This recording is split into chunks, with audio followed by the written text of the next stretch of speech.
بسم الله الرحمن الرحيم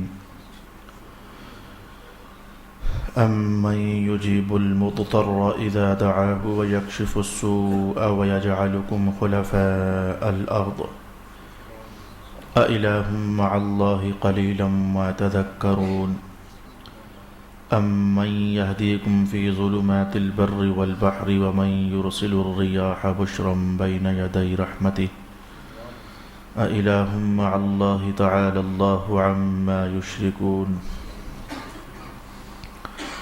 أمن يبدأ الخلق ثم يعيده ومن يرزقكم من السماء والأرض أإله مع الله قل هاتوا برهانكم إن كنتم صادقين قل لا يعلم من في السماوات والأرض الغيب إلا الله وما يشعرون أيان يبعثون بل ادارك علمهم في الآخرة بل هم في شك منها بل هم منها عمون صدق الله مولانا العظيم الصلاة والسلام عليك يا سيدي يا رسول الله الصلاة والسلام عليك يا سيدي يا حبيب الله الصلاة والسلام عليك يا سيدي يا شفيع المذنبين وعلى آلك وأصحابك يا سيدي يا رحمة للعالمين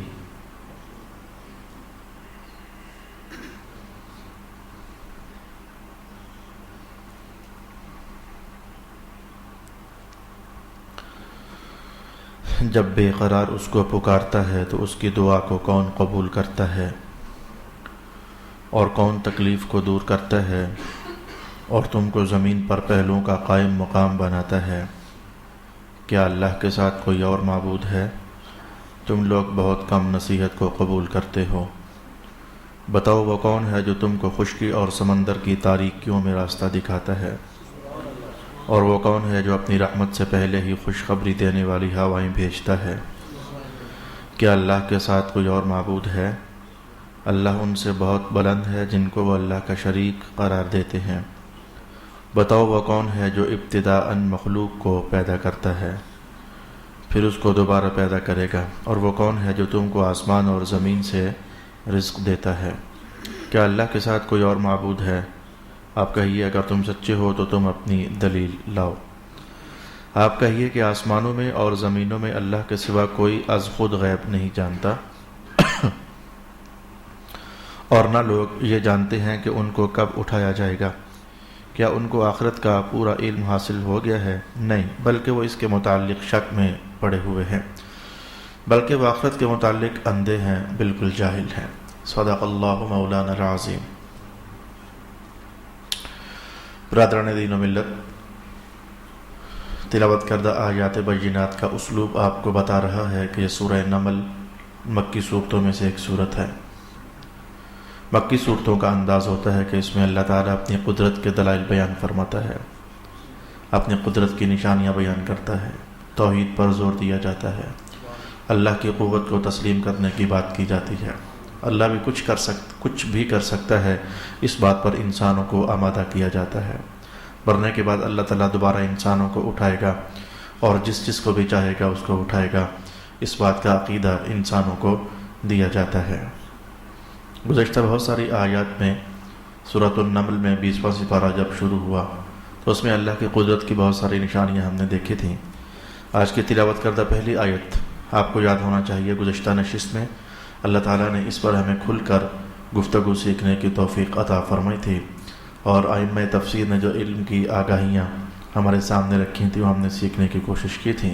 جو مضطر آدمی ہوتا ہے، بے قرار آدمی ہوتا ہے، تو اس کے لیے رب کائنات نے کہا اللہ اس کی دعا قبول فرماتا ہے۔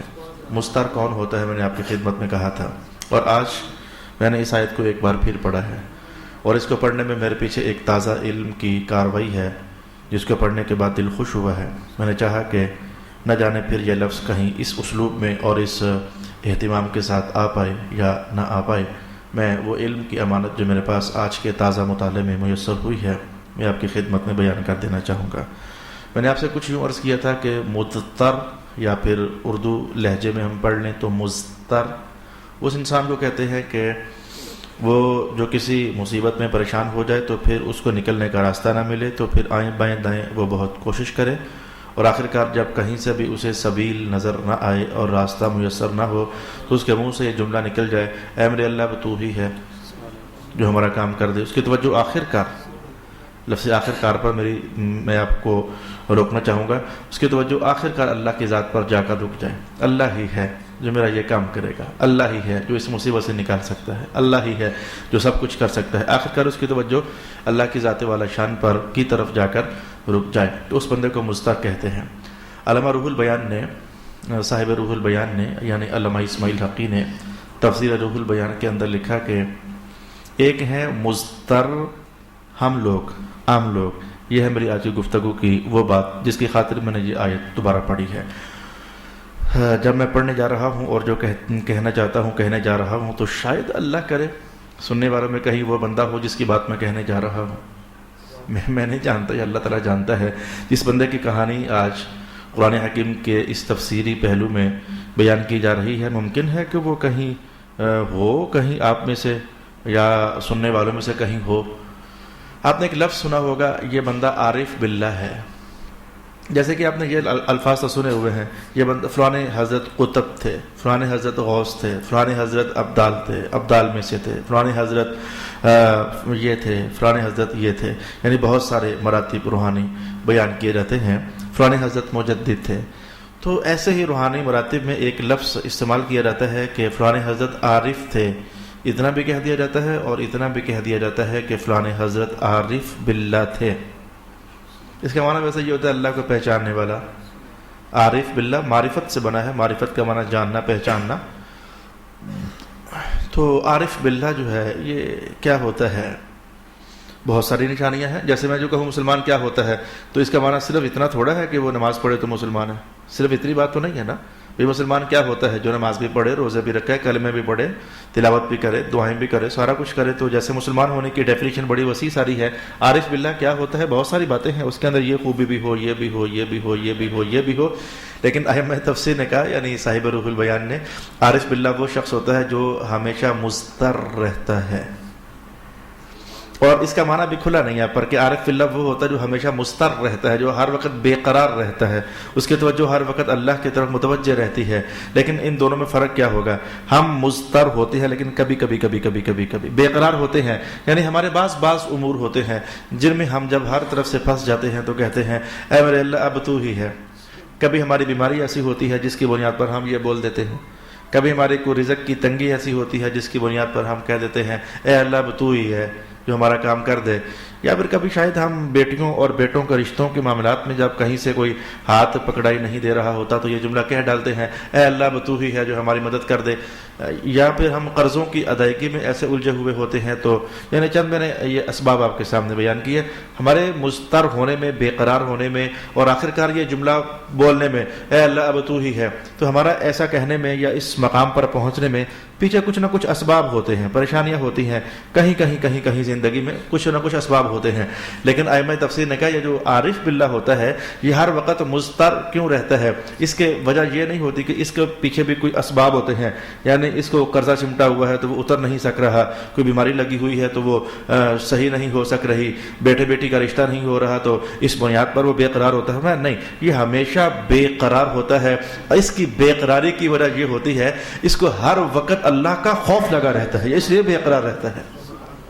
اسے پتا ہوتا ہے کہ میں ہر وقت جتنا بھی طاقتور ہو جاؤں، جتنا بھی جیسا تیسا ویسا مرضی ہو جاؤں، لیکن میں اللہ کی گرفت میں ہوں۔ ہم میں سے ہر انسان اللہ کی گرفت میں ہے، اللہ کی قدرت میں ہے، اللہ کی قوت کے دائروں سے باہر نہیں ہے۔ اسے ہر وقت اللہ تعالیٰ کی توجہ میری طرف ہے، مجھے دیکھ رہا ہے کہ میں کیا کر رہا ہوں، اس کی توجہ ہر وقت جب یہ سوچتی ہے تو بے قرار رہتی ہے۔ تو ائمہ تفسیر نے کہا جس بندے کو یہ معاملہ چمٹ جائے نا کہ وہ ہر وقت اللہ سے مارے خوف کے بے قرار رہے، جس کو کسی زمانے میں اور کسی موقع پر رسول پاک علیہ الصلوۃ والسلام نے جناب سیدہ عائشہ کے سوال کے جواب میں ارشاد فرمایا تھا کہ یا رسول اللہ کچھ لوگ 18ویں سپارے کی بات ہے سورہ مؤمنون کے اندر، کچھ لوگ یا رسول اللہ جن کے بارے میں اللہ پاک فرما رہا ہے کہ یہ ڈرتے رہتے ہیں، تو کیا انہوں نے چوری کی ہوتی ہے اس لیے، کیا انہوں نے زنا کیا ہوتا ہے اس لیے، کیا انہوں نے شراب پی ہوتی ہے تو اس لیے؟ کہا نہیں عائشہ، نہ تو یہ زنا کر کے ڈر رہے ہوتے ہیں کیونکہ کیا ہی نہیں ہوتا، نہ یہ چوری کر کے ڈر رہے ہوتے ہیں، چوری کی نہیں ہوتی، نہ یہ شراب پی کر ڈر رہے ہوتے ہیں، شراب پی نہیں ہوتی، بلکہ ان کو ہر وقت اس بات کا ڈر لگ رہا ہوتا ہے کہ ہمارا کیا بنے گا، اللہ تعالیٰ ہمارے ساتھ کیا سلوک کرے گا، ہماری جو نمازی ہیں اس کی شان کے لائق ہیں بھی یا نہیں ہیں، بندگی کر کے بھی ان کو ڈر لگا رہتا ہے۔ میں کہوں کہ حدیث میں کہا تو نہیں گیا تھا یہ بندہ عارف باللہ ہوتا ہے، لیکن وقت گزرنے کے ساتھ ساتھ اس حدیث کا عنوان سامنے لے آئیں اور جو آج ہم سیکھنے جا رہے ہیں اس کو سامنے لے آئیں۔ عارف باللہ کی ایک پہچان یہ ہوتی ہے وہ کبھی دنیا میں رہ کر بے خوف نہیں ہوتا ہے، وہ مطمئن نہیں ہوتا ہے، اسے ہر وقت اللہ کے سامنے کھڑا ہونے کا دھڑکا لگا رہتا ہے، اسے ہر وقت اللہ تعالیٰ نے ہم سے حساب لینا ہے، قبر کی زندگی ہم نے گزارنی ہے، برزخ کی منزلیں ہم نے طے کرنی ہے، قیامت والے دن پتہ نہیں کیا ہو جانا ہے، اللہ پاک کا جلال بھی ادھر ہے، جمال بھی ادھر ہے، رحمت بھی ادھر ہے، دیکھو ہم کس کھاتے لگتے ہیں، ہر وقت اسے یہ فکریں ستائے جا رہی ہوتی ہیں۔ میں کل لاہور گیا تو ایک صاحب مجھ سے کہنے لگے کہ میں آج کل بڑا پریشان رہتا ہوں۔ میں نے کہا آپ کے پریشانی کی وجہ کیا ہے؟ کہنے لگا میرا دنیا میں دل نہیں لگ رہا۔ تو میں نے کہا پھر کہا مجھے اصل میں وہ اور میں اکٹھے قبرستان گئے، میرے والد صاحب کی قبر، تو میں نے کہا چل یار قبرستان سے ہو کے آتے ہیں، وہ اور میں اکٹھے قبرستان گئے، تو کہنے لگے یہ کیا چیز ہے؟ مجھے ہر وقت ڈر لگا رہتا ہے، فکر لگی رہتی ہے۔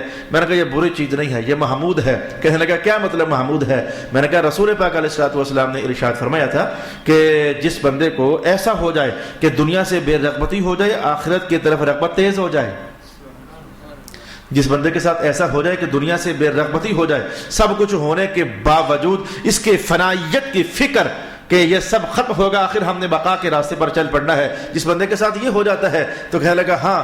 میں نے کہا حضور پاک علیہ الصلوۃ والسلام نے فرمایا اس بندے کو جان جانا چاہیے اسے اللہ نے اپنا نور عطا فرما دیا ہوا ہے۔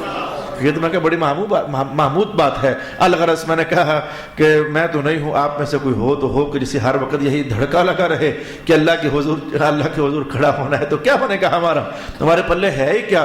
یہ بڑی پاکیزہ کیفیت ہے اگر اللہ تعالیٰ کسی کو عطا فرما دے تو ایسے بندے کو علم التفسیر کی زبان میں اور فن مذہب کی زبان میں عارف باللہ کے لقب سے یاد کیا جاتا ہے۔ آج ہم اگلے سبق کی طرف بڑھنا چاہیں گے۔ امن یہدیکم فی ظلمات البر والبحر۔ ہم میں سے ہر انسان سفر طے کرتا ہے، کچھ انسان تو بڑے سنجیدہ ہوتے ہیں لیکن کچھ میرے جیسے بھی ہوتے ہیں جن کو راستے ہی یاد نہیں ہوتے۔ میں بھٹک بہت زیادہ جاتا ہوں، مجھے راستے یاد نہیں رہتے ہیں، پتہ نہیں کیوں ایسا ہے، اللہ کی طرف سے میں بنایا ہی ایسا گیا ہوں، مجھے راستے بھول جاتے ہیں۔ لیکن میں کہتا ہوں یہ معاملہ صرف میرا نہیں ہے، یہ قدیم دور سے انسانوں کا چلا آ رہا ہے، خاص کر کے جب رات کے سناٹے چھا جائیں، خاص کر کے جب تاریکیاں ہوں تو روشنی کا اہتمام نہ ہو، پھر خاص کر کے جب بندہ مسافر بھی ہو، پھر خاص کر کے اس کا سفر ریگستان کا ہو یا پھر پانیوں کا ہو، سمندر میں ایک وقت تک تو ایسا ہوتا ہے کہ دور سے بلند عمارات نظر آتی رہتی ہیں، لیکن مزید جب بندہ سمندر کے بہت اندر چلا جاتا ہے وہ دور سے آنے والی عمارتیں بھی وہ مختصر ہوتے سمٹتی نہ نظر آنے لگ جاتی ہیں۔ تو جب ہر طرف ایک ہی جیسا حال ہو تو وہ موقع ہوتا ہے بندے کے راستہ بھول جانے کہ میں نے جانا کدھر ہے۔ جیسے کہ کتنے لوگ اسلام آباد جا کر بھول جاتے ہیں یار ساری سڑکیں ایک ہی جیسی ہیں، ادھر سے دیکھوں تو وہ بھی اسی جیسی لگ رہی ہے، ادھر جاؤں تو ادھر بھی اسی جیسی لگ رہی ہے، تو راستے بندے بھول جاتے ہیں۔ رب کائنات نے ایسے موقع پر جبکہ قدیم دور ہے، روشنیاں ہیں نہیں ہیں، رات کا وقت ہے، اندھیرے چھائے ہوئے ہیں، خشکی کا سفر ہے یا سمندروں کا سفر ہے، بندہ راستہ بھول چکا ہے تو آسمان سے آواز آتی ہے اب راستہ تجھے نہیں مل رہا ہے نا، ذرا آسمان کی طرف سر اٹھا کر دیکھ، تیرے رب نے ابھی بھی تیرے لیے ایک اہتمام سجایا ہوا ہے۔ اولا وہ کیا ہے؟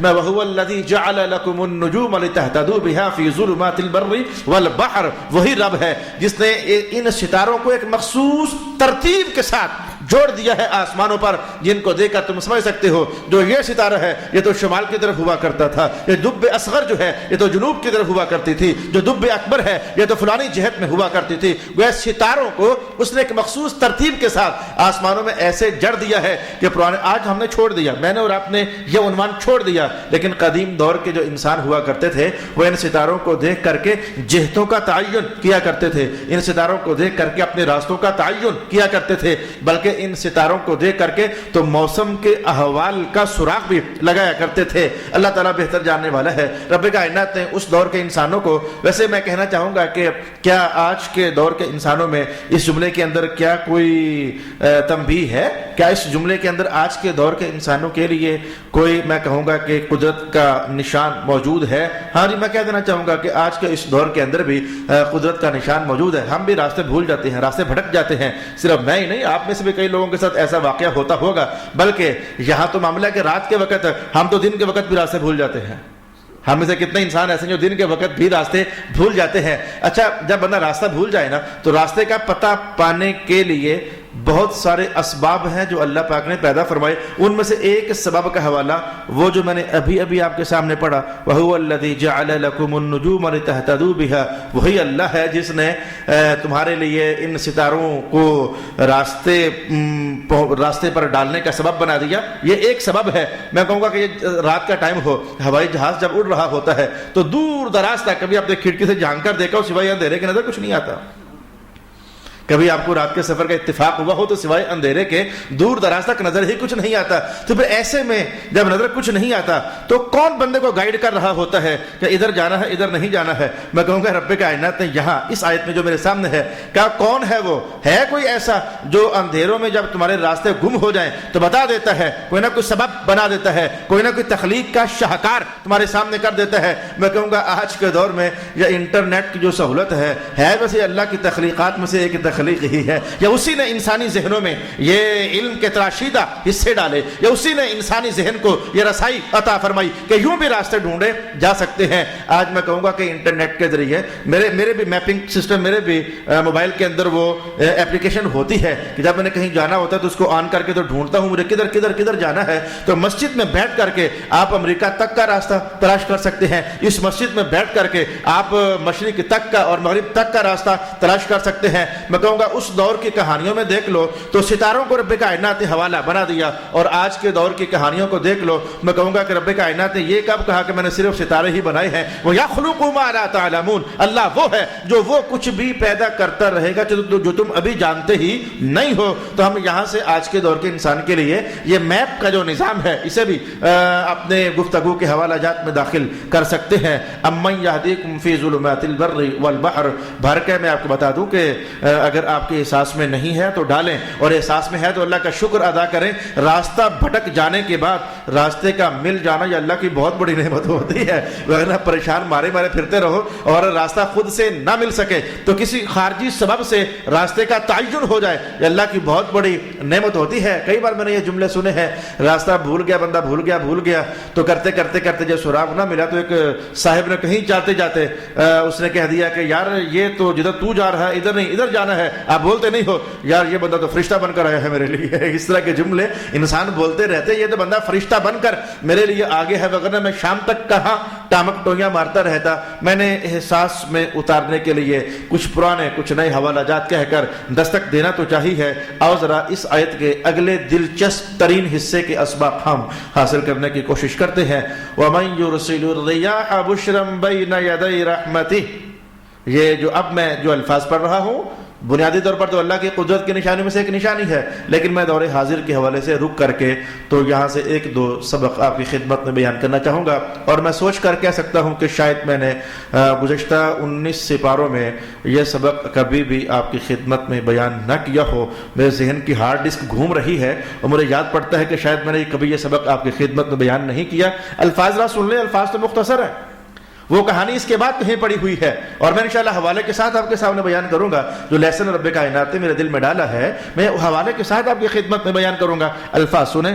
ومن، اور کون ہے، یرسل الریاح، جو ہوائیں بھیجتا ہے، بشرن، خوشخبریاں دینے کے لیے، بین یدی رحمتہ، اپنی رحمت کے سامنے، اپنی رحمت سے پہلے۔ بارش جب برستی ہے تو اس موقع کا حوالہ رب کائنات نے دیا، بارش برسنے سے پہلے اللہ تعالیٰ کچھ ہوائیں چلاتا ہے، اور ان ہواؤں کا چلنا آپ لوگوں کے لیے بڑی تسکین کا باعث ہوتا ہے، بڑے سکون کا باعث ہوتا ہے۔ کڑکتی دھوپ ہو نا سونے ہو، کڑکتی دھوپ ہو تو آپ کو کبھی یہ خیال نہیں آیا اور آپ کو کبھی خوشی کی یہ لہر اندر نہیں دوڑی، بارش برسنے والی ہے، کڑکتی دھوپ میں کبھی آپ کو یہ احساس بیدار نہیں ہوا بارش برسنے والی ہے؟ یہ جب ایک دم سے پھر میں کہوں گے بادل چھا جائے اور پھر ایک دم سے یہ ہو جائے کہ نکی نکی نکی ہوائیں چلنے لگ جائیں تو بندے کی دل میں خوشی کی ایک امید سی بن جاتی ہے، لگتا ہے کہ بارش برسنے والی ہے۔ تو انسان کو خوش کر دینا، میں کہوں گا نعمت تو ہے، اس کا احساس یعنی انسان کو خبر لگ گئی اب آن قریب بارش ہونے والی ہے، تو یہ ہواؤں کو بارش برسنے سے پہلے چلا دینا، رب کائنات نے اس کو بطور خاص نعمت کے یہاں ذکر کیا ہے۔ تو خاص نعمت ہے تبھی تو ذکر کیا ہے نا، وہ کتنے زمانوں کی خشک زمین ابھی ہری بھری ہو جائے گی، انسان یہ سوچنے لگ جاتا ہے ہماری تپتی ہوئی چھتیں اب ٹھنڈی ہو جائیں گی، بارش برسنے والی ہے۔ یہ بارش سے پہلے یہ خوشی کا احساس انسان کے وجود میں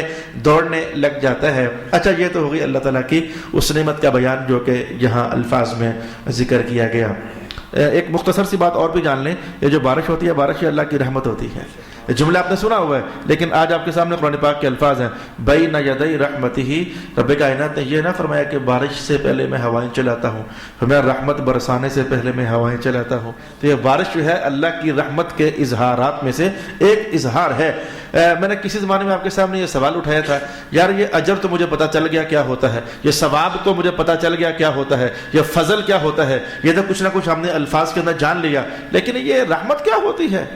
اس کا ایک معنی میں نے کبھی کسی اور زمانے میں آپ کی خدمت میں بیان کیا تھا، آج دوسرا معنی ہمارے سامنے یہ ہے، یہ بارش جو ہے یہ بھی اللہ کی رحمتوں میں سے ایک رحمت ہے۔ یہ بارش کی تصویر جو ہے، یعنی اس کو دیکھ کر ہم یہ کہہ سکتے ہیں کہ یہ جو رحمت ہے، رحمت کی جو یہ تصویر ہے یہ نظر آنے والی تصویر ہے۔ بارش کی صورت میں جو رحمت برستی ہے یہ نظر آنے والی تصویر ہے۔ اچھا، یہ بات بھی میں نے جلدی سے کہہ دی کہ بارش اللہ تعالیٰ کی رحمت ہے۔ اب میں جس بات کی طرف جانے لگا ہوں توجہ رکھنا، رحمت سے پہلے یہاں سے ہمارا سبق شروع ہوگا جس پر میں نے کہا خاص میں نے کلک کرنا ہے۔ رحمت سے پہلے اللہ نشانی ظاہر کرتا ہے، ایک علامت ظاہر کرتا ہے، اور وہ نشانی یہ ہوتی ہے کہ ہوائیں چلنے لگ جاتی ہیں۔ اللہ کی رحمت برسنے سے پہلے ایک نشانی ہوتی ہے کہ ہوائیں چلنا شروع ہو جاتی ہیں۔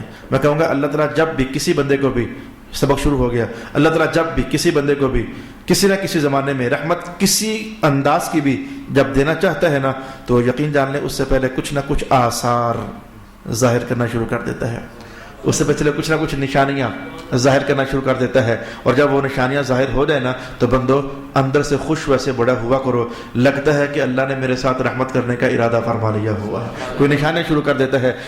میں انشاءاللہ جو میرے پاس ہے حدیث سے نکال کر مثال آپ کے سامنے کہتا ہوں۔ مثلا یہ دیکھو، جب اللہ تعالیٰ بندے کو رحمت دینا چاہتا ہے نا تو اس رحمت دینے سے پہلے نشانیاں ظاہر کرنا شروع کر دیتا ہے۔ مثلا کیا حضور نے فرمایا نہیں ہے کہ جب بندہ مرنے لگے اور اس کو پسینے آ جائیں، جب بندہ مرنے لگے اور اس کو پسینے آ جائیں تو اس کے ماتھے پر المؤمن یموت بعرق جبینہ، اس کے ماتھے پر پسینے آ جاتے ہیں جب بندہ مومن مرتا ہے۔ تو کیا حضور نے فرمایا نہیں ہے یہ پسینہ دے کر سمجھ جانا اللہ نے اس بندے کے ساتھ بخشش کا ارادہ فرما لیا ہوا ہے؟ تو اللہ تعالیٰ کوئی بڑی رحمت دینے سے پہلے نشانیاں ظاہر کرتا ہے، یا پھر جیسے کہ رسول پاک علیہ الصلوۃ والسلام نے یہ فرمایا۔ میں آج ایک اور چیپٹر کی حدیث پاک کے حوالے سے حدیث تلاوت کر رہا تھا۔ مثلا رسول پاک علیہ الصلوۃ والسلام نے فرمایا کہ جب بندہ اللہ کو یاد کرتا ہے نا تو یہ اصل میں اس بات کی نشانی ہوتی ہے کہ ابھی بس فوری دستی لائیو نقد اللہ تعالیٰ اس بندے کا فرشتوں کے اندر ذکر خیر کرنے والا ہے۔ میں کہوں گا حدیث کا دوسرا جملہ یہ تھا کہ رسول پاک علیہ السلام نے کہا جس بندے کو ہاتھ اٹھا کر دعا کرنے کی توفیق مل گئی ہے نا، ہاتھ اٹھا کر دعا کرنے کی توفیق مل گئی ہے، تو یہ ہاتھ اٹھانا یہ نشانی ہے کہ اللہ پاک نے اس بندے نے جو بھی مانگنا ہے نا قبول فرمانے کا ارادہ فرما لیا ہوا ہے۔ اگرچہ کچھ دیر کے بعد گزشتہ نشست کے اندر میں نے یہ جملہ بولا تھا، اگرچہ اللہ کی طرف سے قبولیت اترنے کے بعد فوری ہو جائے یا کچھ زمانہ اللہ تعالیٰ اپنی حکمتوں کے پیش نظر استعمال فرما لے، لیکن جس کے لیے ہاتھ اٹھ گئے ہیں اللہ نے اس کو بخشنے کا ارادہ فرما لیا ہوا ہے۔ یا جیسے کہ رسول پاک علیہ الصلوۃ والسلام نے یہ جملہ ارشاد فرمایا، جو بندہ یہ پڑھتا ہے نا استغفر اللہ استغفر اللہ استغفر اللہ استغفر اللہ من اعطی الاستغفار فقد اعطی المغفرہ، جس بندے کو اللہ استغفار دے دیتا ہے نا تو سمجھ جاؤ کہ یہ نشانی ہے کہ اللہ نے اس بندے کو مغفرت عطا فرما دینی ہے۔ او کما قال رسول اللہ صلی اللہ علیہ وسلم، کچھ لوگ ہوتے ہیں بات وہ ہر معاملے میں اللہ کا شکر ادا کرتے رہتے ہیں. شکر الحمدللہ, کیا حال ہے جی, شکر الحمدللہ, کیسی چل رہی ہے, اللہ کا بڑا شکر ہے جی, رزق کا کیا حال چال ہے, اللہ نے بڑی مہربانی کی ہوئی ہے جی. حالانکہ بعض اوقات ان کو ٹٹول کر دیکھو اور فرول کر دیکھو تو بالکل ہینڈ ٹو ماؤتھ ہوتے ہیں. وہ پتہ نہیں شام کے نوالے بھی ان کے پاس ہوں یا کہ نہ ہوں, لیکن اللہ پاک نے ان کو یہ دولت دی ہوتی ہے کہ شکر بڑا ادا کرتے ہیں. تو رسول پاک علیہ الصلوۃ والسلام نے ارشاد فرمایا جس بندے کو شکر مل جاتا ہے تو یہ نشانی ہے اس بات کی کہ اللہ تعالیٰ ان قریب اس کی جھولیاں بھرنے والا ہے اور اس کو زیادتی عطا فرمانے والا ہے. جیسے میں نے یہ 3 4 5 باتیں آپ کی خدمت میں کہنا چاہیے. اچھا, جو یہ پہلو میں نے آپ کے سامنے رکھا ہے یہ شاید اتنا خطرناک نہیں تھا, شاید یہ اتنا دستک دینے والا نہیں تھا. یہ تو خوشی کی نوید ہے, یہ تو خوشی کی بشارت اور اہتمام ہے جو میں نے آپ کے سامنے رکھا. جب اللہ تعالیٰ کسی بندے کے ساتھ خیر کا سلوک فرماتا ہے تو مثلاً اس کے لیے آثار ظاہر کرتا ہے, آہستہ آہستہ اس کے دل میں مسجد میں جانے کا شوق پیدا کر دیتا ہے. اچھا, اس کو کچھ نہ کچھ تسبیح پڑھنے کا ذوق اسے عطا فرما دیتا ہے. اسے مذہبی سے لوگ تھوڑے تھوڑے اچھے سے لگنا شروع ہو جاتے ہیں. اسی کے محلے کا امام ہوتا ہے, بڑا زمانہ گزرا ہوتا ہے لیکن کبھی اس نے اسے لفٹ ہی نہیں کرائی ہوتی ہے, لیکن اب آتے جاتے نا اس کو یہ تھوڑا تھوڑا یوں کرنے لگ جاتا ہے. قاری صاحب السلام علیکم.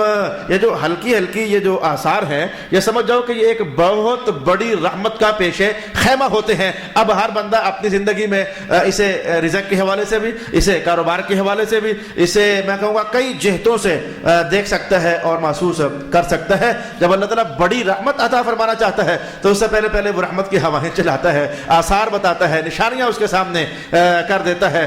اچھا, میں نے یہ تو ہو گیا خیر کا پہلو, لیکن جس بات پر میں نے کہا تھا نا کہ میں نے وہ بات کہنی ہے, یہ بھی تھی ویسے, لیکن وہ بات میں نے یہ کہنی ہے. اور ڈرنے والی بات یہ ہے جو میں اب کہنے جا رہا ہوں, یہ مثبت انداز میں نے کہا جب اللہ رحمت دینا چاہتا ہے تو اس سے پہلے نشانیاں بھیجتا ہے.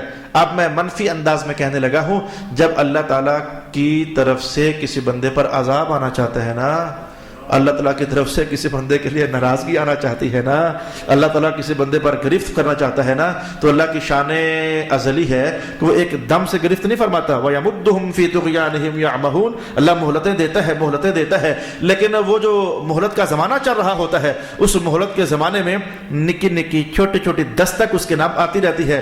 ایک لاس ہو گیا, ایک نقصان ہو گیا, کہیں سے گر گیا, کہیں سے بچوں میں نقصان ہو گیا, کہیں سے میں کہوں گا کہ اس کا کاروباری نقصان ہو گیا, کہیں سے اس کی ذلت ہو گئی, کہیں سے اس کی رسوائی ہو گئی. یہ چھوٹے چھوٹے آثار ہوتے ہیں. بندے تیار ہو جا, یہ جو تو کر رہا ہے نا یہ راستہ ٹھیک نہیں ہے. میں کہوں گا شرابیوں کے ساتھ بھی ایسا ہوتا ہے, میں کہوں گا جوا کھیلنے والوں کے ساتھ بھی ایسا ہوتا ہے, میں کہوں گا چوروں کے ساتھ بھی ایسا ہوتا ہے, میں کہوں گا جواریوں کے ساتھ بھی ایسا ہوتا ہے, میں کہوں گا بے نمازیوں کے ساتھ بھی ایسا ہوتا ہے کہ ان قریب کہیں یا ان دور کہیں بندے کے لیے کوئی اللہ کی پکڑ تیار ہو چکی ہوتی ہے, لیکن اللہ ایک دم سے پکڑ نہیں کرتا ہے. ادھر سے گرایا, ادھر سے گرایا, ادھر سے نقصان, ادھر سے پریشانی, ادھر سے مصیبت. تو یہ چھوٹی چھوٹی دستکیں بن کر کے, علامات بن کر کے اور آثار بن کر کے تو بندوں کے نام چلتے رہتے ہیں. اس بات کو اگر پڑھنا چاہو قرآن حکیم میں یہ الفاظ آپ کے سامنے پڑھ دوں گا. رب کائنات نے ارشاد فرمایا وَلَنُذِيقَنَّهُم مِّنَ الْعَذَابِ الْأَدْنَىٰ,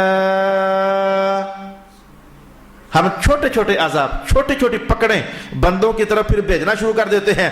تو بندہ پھر یہ کل یا پرسوں, یہ 2 دنوں کے اندر کی کہانی ہے. ایک بندہ میں اسے جانتا نہیں تھا, وہ شاید مجھے جانتا ہوگا, میرے پاس آ گیا, السلام علیکم ورحمۃ اللہ. وعلیکم السلام. کہنے لگا میں نے آپ سے ایک دعا کروانی ہے.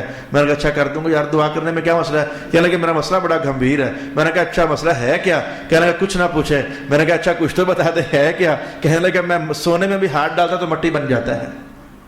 یہ مسلسل لاسز کی طرف اس کی داستان تھی. میں سونے پر ہاتھ رکھتا ہوں تو وہ مٹی بن جاتی ہے. مجھے سمجھ نہیں آ رہی میرے ساتھ ہو کیا رہا ہے. میں نے کہا میں وظیفہ بتا تو دوں گا پر تو نماز پڑھتا ہے, کیونکہ وظیفے نمازوں کے بعد جا کر کے تو نتائج دیا کرتے ہیں. ثواب ہمیں بغیر نماز کے پڑھ لو, ثواب ہو جائے گا, ثواب اور شے ہے, پر مطلوبہ نتیجہ تو اور شے ہے نا. آپ اللہ اللہ اللہ اللہ اللہ کرو, استغفر اللہ کرو, میں کہوں گا ثواب اور شے ہے, اور جس مقصد کے لیے کر رہے ہو وہ مقصد تو اور شے ہے. کہنے کا بس کبھی پڑھ لیتا ہوں کبھی نہیں پڑھتا, کبھی پڑھ لیتا ہوں کبھی نہیں پڑھتا. میں نے کہا یہی راز ہے جو تیرے منہ سے اگل دیا گیا ہے, کبھی پڑھتا ہوں کبھی نہیں پڑھتا. تو میاں جب کبھی پڑھتا ہے کبھی نہیں پڑھتا, کبھی رب کے ہاں جاتا ہے کبھی نہیں جاتا, کبھی کبھی سر پھینکتا ہے اور کبھی اکڑ کر کے تو سر نہیں پھینکتا ہے. تو ایسے میں چھوٹے چھوٹے عذاب آ رہے ہیں. اور یہ عذاب آتے کیوں ہیں یہ بھی آپ کو بتا دوں. کیوں گرتے ہو, کیوں پٹخا دیے جاتے ہو, کیوں سونے پر ہاتھ رکھو تو مٹی بن جاتا ہے. رب کائنات نے کہا لعلہم یرجعون, یہ ہمارے چھوٹے چھوٹے عذاب بھیجنا بندوں کے نام, یہ بھی اصل میں آخرکار بندے کے لیے رحمت ہوتی ہے کہ بندہ پلٹ کر کے کہیں اب بھی مڑ کر دیکھ لے کہ میرا خدا مجھے آواز مار رہا ہے, تو بندہ پلٹ کر دیکھ لے کہ میں اسے ادھر ہی معاف فرما دوں گا. یہ بندے کے لیے اس میں میں کہنا چاہوں گا کہ رحمت دینے کا ایک اہتمام ہوتا ہے.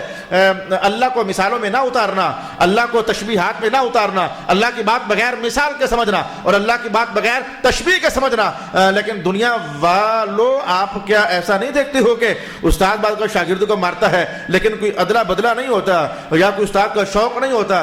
مقصد یہ ہوتا ہے کہ جس غلطی پر آج اسے پھینٹی لگی ہے آئندہ اس طرح کی غلطی کرے نا.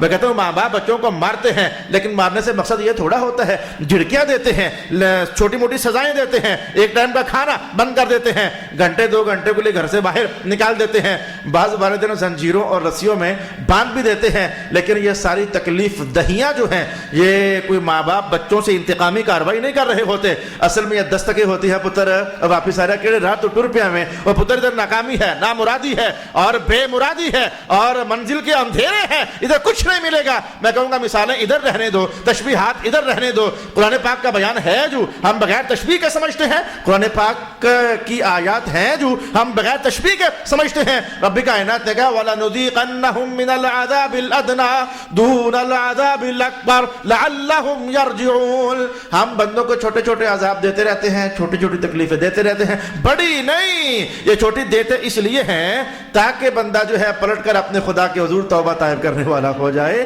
ارشاد گرامی ہوا امن يهديكم في ظلمات البر والبحر ومن يرسل الرياح بشرا بين يدي رحمته أإله مع الله تعالى الله عما يشركون. امن يبدأ الخلق, آج میں نے بیٹھوں گا بھائی آیات جو ہیں اللہ کی قدرت والی, آج ان میں سمیٹنے کی کوشش کروں گا. یہ تیسری نشست ہوگی, میرا خیال تھا شاید پہلے ہی نشست میں نکل جائیں گی, لیکن اللہ پاک نے خود ہی کہا کہ یہ بات بھی کہنی چاہیے بندوں تک, میں نے کہہ ڈالی. امن يبدأ الخلق, یہاں سے تو اس آیت سے تو میں آپ کے سامنے جو عمود قرآن ہے میں کہہ دیتا ہوں. بتاؤ انسانوں کو یا کسی بھی شے کو کون ابتداءً پیدا کرتا ہے؟ یہ پیدا کرنا, نہ ہونے سے ہونے میں لے آنا اللہ کی بہت بڑی نعمت ہے ہمارے لیے. اگر ہم اس وقت بھی عدم میں ہوتے نہ ہوتے تو آج میرے سامنے بیٹھ کر سبحان اللہ کون کہتا؟ آج اس کرسی پر بیٹھ کر اللہ کی آیات سناتا کون؟ تو ہم نہیں تھے, ہو گئے, یہ ہمیں اللہ نے کیا, بہت بڑی نعمت ہے. باقی ساری نعمتیں اس بڑی نعمت کے تابع ہیں. ہم ہیں تو رزق بھی ہے ہمارا, ہم ہیں تو شفا بھی ہے ہماری, ہم ہیں تو تلاوت قرآن بھی ہے, ہم ہیں یعنی میرے حق میں ہر بندہ اپنے لیے سمجھے میں ہوں تو میری نمازیں بھی میرے لیے ہے, میں ہوں تو میری تلاوت بھی ہے, میں ہوں تو میرے حج بھی ہے, میں ہوں تو میرے روزے بھی ہیں, میں ہوں تو میرا آہو فغا بھی ہے, میں ہوں تو میری بندگی بھی ہے. اگر میں ہوتا ہی نہ تو ان سب نعمتوں سے محروم نہ ہوتا. جب میں تھا ہی نہیں تو نماز کس نے پڑھنی تھی, جب میں تھا ہی نہیں تو حج کس نے کرنا تھا. اللہ حاضر قیاس, میں کہوں گا بہت بڑی نعمت ہے, بہت بڑی نعمت ہے. تو اس کو ذرا اتنا ہی انجوائے کریں کیونکہ مجھے ایک بات کہنی ہے, ایک لطیف اشارہ کرنا ہے علماء کے لیے. امن يبدأ الخلق, بتاؤ وہ کون ہے جو ابتداءً مخلوق کو پیدا کرتا ہے, ثم يعيد, پھر اسے دوبارہ کھڑا کر لے گا آپ کے سامنے. یہ بھی بہت بڑی نعمت ہے. چلے آج میں آپ کے احساس کو دستک دیتا ہوں, اللہ ہمیں مرنے کے بعد اللہ دوبارہ زندہ کرے گا, یہ بہت بڑی نعمت ہے. گناہگاروں کو تو ڈر لگا یار یہ تو خطرناک کہانی, پکڑے جائیں گے, مر جائیں گے, پکڑے جائیں گے. گناہگاروں کو ڈر لگا, کافروں کو تو ڈر لگنا چاہیے, خیر ان کی تو ہماری بحث نہیں. لیکن رب کائنات نے کہا ہے یہ نعمتوں کا شمار ہے, اس کی قدرت کے آثار ہیں. اللہ دوبارہ زندہ کرے گا, مرنے کے بعد اس کے سامنے کھڑے کر دیے جاؤ گے. میں کہوں گا یہ بہت بڑی نعمت ہے. ذرا محسوس کرنا, ذرا محسوس کرنا. نمازیں پڑھی ہیں تو قرآن پاک نے کہا بھی تھا جنت ملے گی. اگر مر ہی گئے تو ہمیشہ کے لیے مر گئے, جنت کس کو ملے گی؟ جلدی سمجھ آ گئی, ایک ہی جملے میں بات سمجھ آ گئی. روزے رکھے ہیں, رب کائنات نے کہا میں تمہیں چلو جنت کے 70 مکان دوں گا, محل دوں گا مثلاً. تو اگر مر گئے تو ہمیشہ کے لیے مر گئے. وہ جنت کے محل کسے مل رہے ہیں پھر؟ وہ جو قرآن بار بار بولتا تھا شہد کی نہر بھی ہے, ادھر جناب علی پانی کی نہر بھی ہے, دودھ کی نہر بھی ہے, اور شراب کی نہر بھی ہے, شرابن طہورا بھی ہے, حور و مقصور بھی ہیں, ہر طرح کے میوے ہیں, جو چاہو گے ملے گا. اگر مر گئے تو ہمیشہ کے لیے مر گئے. تو پھر وہ کس کو ملے گا؟ رب کائنات نے کہا نہیں دوں گا. تو مولا پھر ہم تو مر گئے. کہا میں دوبارہ زندہ کر لوں گا تمہیں. امن یبدأ الخلق ثم یعیدہ، جو ہم نے کہا ہے وہ تمہیں دیں گے. یہ نہ سوچنا کہ مر گئے تو بس ختم، اب کون وہ کھائے گا. ہم تمہیں نئی زندگی دیں گے اور نئی زندگی دے کر کہیں گے اب بتاؤ جو اللہ نے کہا تھا وعدہ پورا کر دیا ہے کہ نہیں کر دیا. یہ مجھے قرآن پاک کی آیت یاد آ گئی کہیں سے، یہ مجھے 8ویں سپارے سے کہیں سے آیت یاد آ گئی ہے. جو اللہ نے تم سے وعدہ کیا تھا پورا کر دیا ہے کہ نہیں کر دیا. اچھا دستک ہو گئی کہ اللہ تعالیٰ مرنے کے بعد زندہ کرے گا، جو اس کی بہت بڑی نعمت ہے، بہت بڑی نعمت ہے. اللہ اکبر. اور اس کو میں ایک اور انداز سے بھی کہہ دیتا ہوں، یہ بہت بڑی نعمت ہے. یہ ایک اور انداز سے بھی کہہ دو، یہ بہت بڑی نعمت ہے. عشاء کی نماز کے بعد کہیں، عشاء کی نماز کے بعد کہیں، میں تازہ کوئی مثال کہنی ہوتی ہے سمجھانے کے لیے. میں حرم سے باہر کی طرف آ رہا تھا طواف کرنے کے بعد، تو ایک نوجوان لڑکا مجھے ملا، کہنے لگا ہم دبئی سے آئے ہیں تو ہمارے ساتھ یہ فلانا حادثہ پیش آ گیا ہے. تو میری ماما میرے ساتھ ہے، تو انہوں نے کہیں بیگ رکھا تھا تو وہ اٹھا لیا گیا ہے. تو یہ پریشانی بن گئی ہمارے لیے، آپ اس میں پولیس تک رسائی میں یا جیسے تیسے ہماری کوئی تعاون کر سکتے ہیں. میں نے جو کہنا تھا کہا یا جو کرنا تھا کیا، لیکن میں نے جملہ کیا بولا، اس بچے کے ماں کا بیگ چوری ہو گیا، آپ کے گھروں سے چوریاں ہو گئیں، کسی نے آپ کو گالیاں نکال دیں، کسی نے آپ کی جیب کاٹ لی، آپ کو تکلیف بڑی ہوئی، پر حکم تھا چپ صبر، آپ چپ کر گئے، صبر کر گئے. اب وہ جو ظالم ہے، وہ جو آپ کا چور ہے، یا جس نے آپ کے ساتھ ظلم کیا ہے، آپ کو ستایا ہے، آپ کے دل میں بڑے لاوے پھوٹ رہے ہیں، اس کو سزا ہونی چاہیے. میں کہوں گا رب کائنات کہ ہم خود دیں گے. بولا دے گا کب؟ وہ تو مر گیا ہے. کہا نہیں، ہم اسے دوبارہ زندہ کر لیں گے، اسے دوبارہ زندہ کر لیں گے اور زندہ کر کے اس کو سزا دیں گے. سزا دے کر میں جملہ بس وہ بولتا ہوں جو مجھے بس وہی بولنا چاہیے. اڑے اڑے والا جملہ میں نہ ہی بولو تو اچھا ہے. ان کافروں کو اٹھا کر کے حضور رحمت عالم اور آپ کے صحابہ پر کیے ہوئے ہر ظلم کی سزا دیں گے ہم. میں کافروں کی بات ہی کر لیتا ہوں، مجھے وہی کرنی چاہیے جو فائنل ہے، مجھے وہی کہہ لینی چاہیے جو فائنل ہے. کافروں کا عذاب فائنل ہے. اور یاد رکھنا یہ بالکل فائنل بات کہہ رہا ہوں، جو آپ کہنے جا رہا ہوں یہ بھی فائنل ہے. ہم میں سے گناہگار بندے کی سزا بھی فائنل نہیں ہے. ہاں جی بالکل بالکل. 100 سال کا شرابی مرنے سے 5 منٹ پہلے توبہ، اس کی سزا فائنل نہیں ہے. یہ بالکل میں نے وہ کہہ دیا جو رسول پاک علیہ الصلوۃ والسلام کی حدیثیں بتاتی ہیں. زندگی بھر کا بے نماز، کل توبہ کی پرسوں مر گیا، اس کی سزا فائنل نہیں ہے. اسی لیے کہ قرآن حکیم نے کہا تھا ان اللہ لا یغفر ان یشرک بہ ویغفر ما دون ذلک لمن یشاء. اللہ شرک معاف نہیں کرے گا. شرک سے اورے جو گناہ بھی ہوگے نا، اللہ چاہے تو معاف فرما سکتا ہے، اللہ چاہے تو معاف فرما سکتا ہے. یہ جملہ تو اضافی میں نے آپ کے لیے بیان کر دیا. یہ کہتے کہتے میں ادھر آ پہنچا کہ کافروں کی سزا فائنل ہے، مسلمانوں کی سزا فائنل نہیں ہے. یہ اسے علم العقائد میں پڑھنا چاہو تو ہم یوں پڑھتے پڑھاتے ہیں اللہ وعدہ کا خلاف نہیں کرتا، لیکن اللہ وعید کا خلاف کر لیتا ہے. وہ وعدہ کا خلاف نہیں کرتا، وہ کہے نیک کام کرو جنت دوں گا، اس کا خلاف وہ کبھی نہیں کرتا. وعید کا خلاف کر لیتا ہے. وعید کیا ہے؟ اگر تم نے میری نافرمانی کی دوزخ میں ڈالوں گا، کہے یہ اور اس کا خلاف کر دے. اور یہ خلاف کرنا اس کی بندوں کے نام عین رحمت ہے. وعید کا خلاف کر لیتا ہے. واپس آئیے اچھا علماء کرام یا طلباء کرام، لطیف جملہ جو ہے آج میں مختلف ترجمے دیکھ رہا تھا اس آیت پر، کبھی تفسیریں دیکھ لیتا ہوں کبھی ترجمے دیکھ لیتا ہوں. آج میں مختلف ترجمے دیکھتے ہوئے ایک ترجمہ میری نظر سے گزرا، لطیف ہے، بہت لطیف ہے، بڑی طبیعت خوش ہوئی. یہ لطافت شاید سارے بندے محسوس نہ کر سکے، لیکن اہل علم چونکہ وہ علم کے بند محلوں اور گلیوں میں داخل ہونے کے عادی ہوتے ہیں، ان کے لیے لطافت تو ہے. بہت سارے لوگوں نے ترجمہ یوں ہی کیا کہ بتاؤ وہ کون ہے جو ابتداءً مخلوق کو پیدا کرتا ہے، یعنی مخلوق نہیں ہوتی تھی تو پھر اس نے پیدا کر دیا. لیکن اس آیت پر ترجمہ کیا میرے استاد گرامی حضرت علامہ پیر سید ریاض حسین شاہ صاحب. آپ بتا جو مجھے تھوڑی بہت سمجھ آتی ہے، کبھی ترجمہ لطیف ہوتا ہے پیر کرم شاہ صاحب کا، کہیں ترجمہ میں کہوں گا کہ جلالت مآب ہوتا ہے اعلیٰ حضرت فاضل بریلوی کا، کہیں ترجمے کے اندر بڑی وسعت ہوتی ہے میں کہوں گا علامہ سعیدی صاحب کے ہاں، کہیں ترجمہ بڑا میں کہوں گا کہ گہرا ہوتا ہے جناب قبلہ کاظمی شاہ صاحب کے ہاں. تو آج کا جو ترجمہ ہے میرے ہاں پہنچا جو قبلہ استاد صاحب کا، آپ نے ترجمہ کیا کہ، اور جب میں یہ ترجمہ کروں گا تو میں شاید زیادہ بولوں نہ، لیکن اہل علم کو سمجھ آ جائے گا کہ اس ترجمے کے اندر تو ایک اور باب ہے پورا جو بیان کر دیا گیا ہے. ایک ادی لائن کے ترجمے کے اندر ایک پورا چیپٹر ہے جیسے کہ بیان کر دیا گیا ہے. یہ ترجمہ کیا ہے؟ یہ ترجمہ آپ کے سامنے ہے. یہ غلط نہیں ہے، صحیح ہے، لیکن یہ الفاظ کا اتار چڑھاؤ کتنے مضامین بدل دیتا ہے. میں تو یہ کہتا ہوں ارشاد گرامی ہوا امن یبدأ الخلق، کون ہے وہ جو سب سے پہلے، جو ابتداءً سب سے پہلے مخلوق کو پیدا کرتا ہے؟ سوچ لیں اس پر، جو سوچ سکتے ہیں سوچ لیں۔ استاد صاحب نے ترجمہ کیا قبلہ شاہ صاحب نے، کون ہے وہ جو عمل تخلیق کی ابتدا کرتا ہے؟ عمل تخلیق کی ابتدا جو ہے نا یہ اللہ نے کی ہے، اس کے بعد پھر کئی لوگوں نے کیا کیا کیا کیا کیا کیا کیا بنا دیا، لیکن اس تخلیق والے معاملے کی جو ابتدا ہے یہ اللہ پاک نے کی ہے۔ اس سے میں کہوں گا کہ دور حاضر کی جو جتنی ایجادات ہیں، جس کو آپ ایجاد کہتے ہو، وہ جتنی ایجادات ہیں، میں کہوں گا کہ شاید اس ترجمے کے اندر ان سب کا اشارہ محسوس کیا جا سکتا ہے۔ وہ کون ہے جو عمل تخلیق کی ابتدا کرتا ہے؟ تو عمل تخلیق کی ابتدا، اول مرتبہ تخلیق والا کام اللہ نے کیا تھا، پھر اللہ کی عطاؤں سے بندے بھی کرتے رہے، کیا کیا بناتے رہے، کیا کیا تخلیق کرتے رہے، کیا کیا وجود میں لاتے رہے۔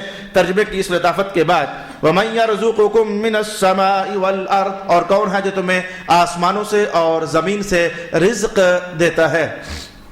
یاد رکھ لیں ہمارا سارا رزق، ہمارا سارا رزق، آپ کے دل میں جو بات بھی آتے ہے سوچ لو، کھلی چھٹی ہے، جو کچھ بھی ہمارا رزق ہے وہ آسمان سے اترتا ہے۔ ہمارا جتنا بھی رزق ہے وہ آسمان سے اترتا ہے۔ میں پہلے جملے بولوں گا شاید آپ کو سمجھنا ہے، شہد بھی آسمان سے اترتا ہے۔ مولانا صاحب کیا کہہ رہے ہو؟ ہاں شہد آسمان سے اترتا ہے۔ یہ میں کہوں گا مالٹے بھی آسمان سے اترتے ہیں، نہیں سمجھ آتی تو نہ صحیح، تھوڑی دیر کے بعد خود ہی آ جائے گی۔ یہ میں کہوں گندم بھی آسمان سے اترتی ہے، یہ کپڑے بھی آسمان سے اترتے ہیں، یہ جس رومال سے میں نے پسینہ صاف کیا یہ بھی آسمان سے آیا ہے۔ آپ کہو گے یہ مولوی صاحب پاگل ہو گئے، یہ کیا بولتے چلے جا رہے ہیں؟ میں کہتا ہوں جو کچھ بھی آپ کا رزق ہے نا، جو بھی آپ استعمال کرتے ہو، آپ کی پیناڈال، آپ کی بروفین، آپ کی میڈیسن، جو کچھ بھی آپ استعمال کرتے ہو یہ سب آسمان سے اترا ہے، لیکن اترنے کی فارم اور تھی، کنڈیشن اور تھی، شکل صورت اور تھی، ویو اور تھا۔ یوں نہیں تھا کہ آسمان سے گندم کے دانے جھڑ رہے ہیں، آسمان سے مالٹے برس رہے ہیں، آسمان سے تربوز اتر رہے ہیں، ایسا نہیں ہے۔ رب کائنات نے جو آسمان سے اترنے والی چیزیں وہ بتائیں، دیکھو ہم نے پانی برسایا ہے کہ نہیں برسایا، ہم نے پھر اس پانی سے تمہارے اناج اور غلے پیدا ہوئے، تمہاری بھینسوں نے پانی پیا، ان سے دودھ پیدا ہوئے، ان شہد کی مکھیوں نے پھول نچوڑ لیے، پھولوں کے اندر پانی تھا تو وہ نچڑ سکا تھا نا۔ میں کہوں گا جو بھی شے ہے تمہاری، آپ اس کو، آپ نے کپڑے پہن لیے، کپاس بنی تھی، کپاس سے کپڑے بنے تھے، اور کپاس میں کہوں گا زمین ہی سے تو نکلی تھی، آسمان سے اللہ نے برسایا پانی، اور اس کے بعد جب یہ مالٹا، یہ امرود، یہ سیب، یہ سارے ان کی شکلیں بننا شروع ہو گئی نا، تو یہ سبز سبز ہوتے تھے، ہرے ہرے ہرے ہرے ہرے ہرے ہوتے تھے۔ پھر آسمان سے ایک اور رزق اترا، اسے کہتے ہیں دھوپ، اسے کہتے ہیں سورج سے برسنے والی دھوپ۔ اس دھوپ نے سب چیزوں کو پکا دیا، اور آسمان سے پھر تیسرا بڑا رزق اترا، اسے علماء سمجھتے ہیں کلی رزق، کلی کے اندر بڑے اسباب، بڑے افراد ہوتے ہیں۔ آسمان سے تیسرا بڑا رزق اترا، اور اسے کہتے ہیں چاند کی دو دیا چاندنی۔ یہ سورج بارش برنے سے بیس تیار ہوتی ہے، کونپلیں پھوٹتی ہیں، زمین پھٹتی ہے، اور اناج اپنا سر اٹھاتے ہیں، اور سورج کی گرمی سے پھر ان کی رنگتیں تبدیل ہوتی ہیں، ان کا کچا پن پکے پن میں تبدیل ہو جاتا ہے، اور پھر چاند کی دو دیا روشنی سے ان کے اندر رس میٹھے ہو جاتے ہیں، ان کے اندر ذائقے پیدا ہو جاتے ہیں، ان کے اندر خوشبوئیں پیدا ہو جاتی ہیں۔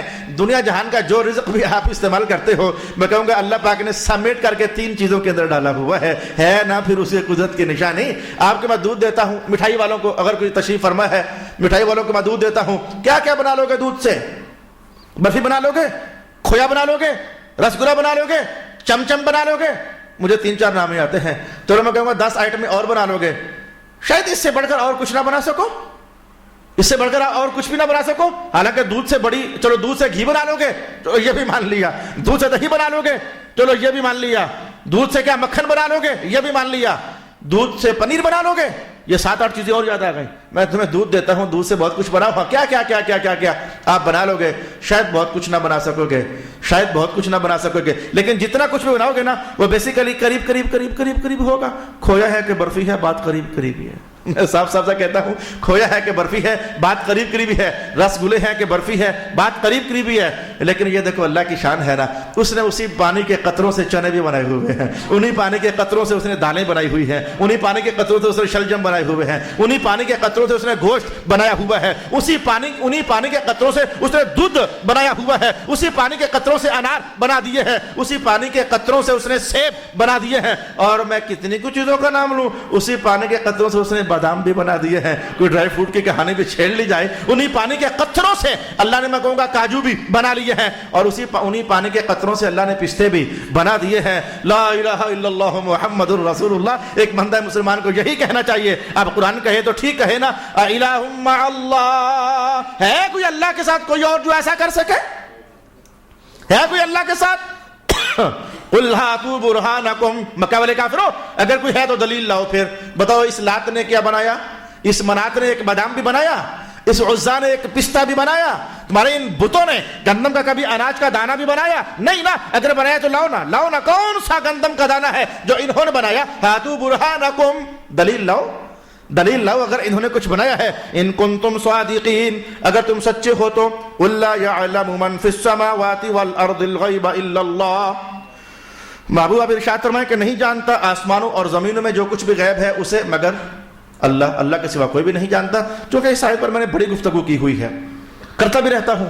آج میں بالکل پچھلے حوالہ جات سے ہٹ کر صرف ایک حوالہ آپ کے سامنے پیش کرتا ہوں. اللہ کے سوا کوئی بھی غیب نہیں جانتا, اللہ کے سوا کوئی بھی غیب نہیں جانتا.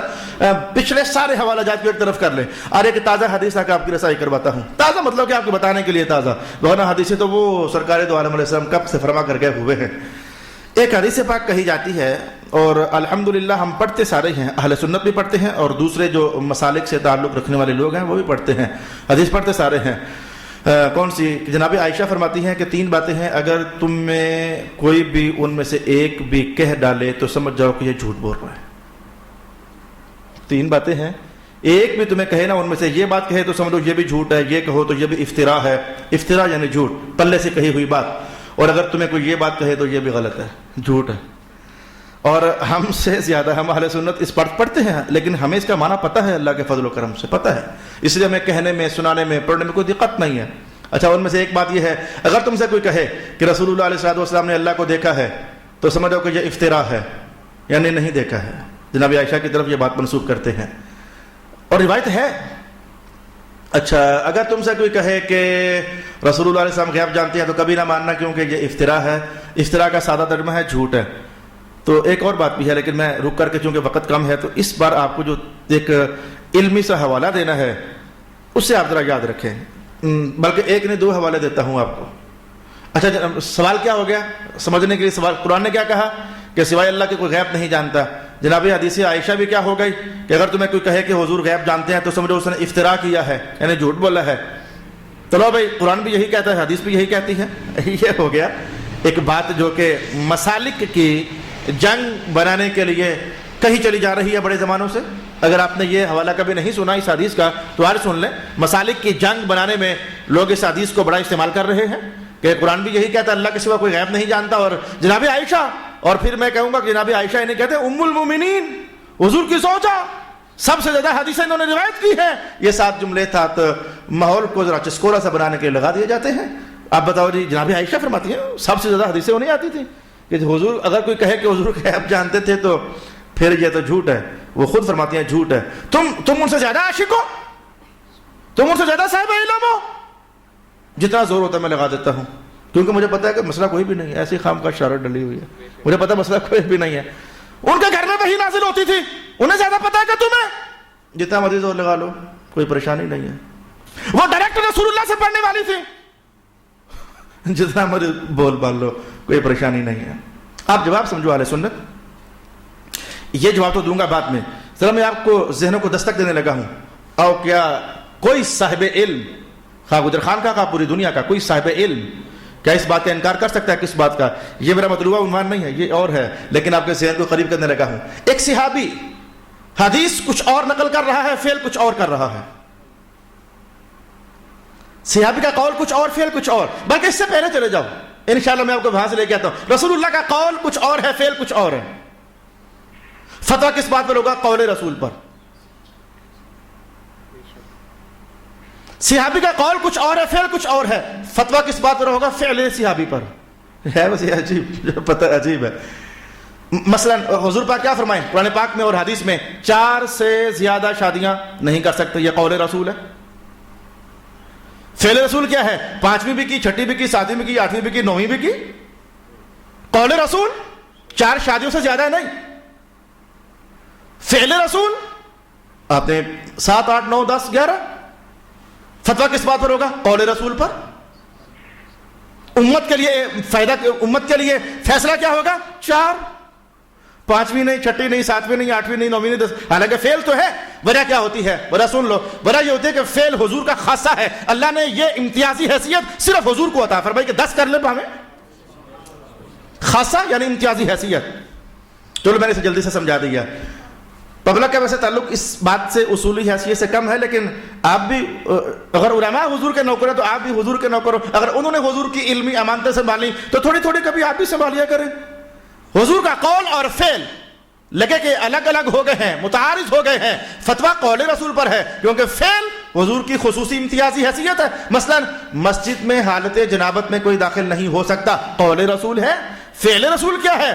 میں بھی آ سکتا ہوں اور حضور تشریف لے آیا کرتے تھے اور علی بھی آ سکتے ہیں. اب یہ امتیازی حیثیت ہے، خصوصیت ہے. اس کو اٹھا کر اونچے درجے میں سنبھال لیں. میرا عنوان یہ نہیں تھا، آگے آ جائیں. صحابی کے ساتھ یہی ماجرا ہو گیا.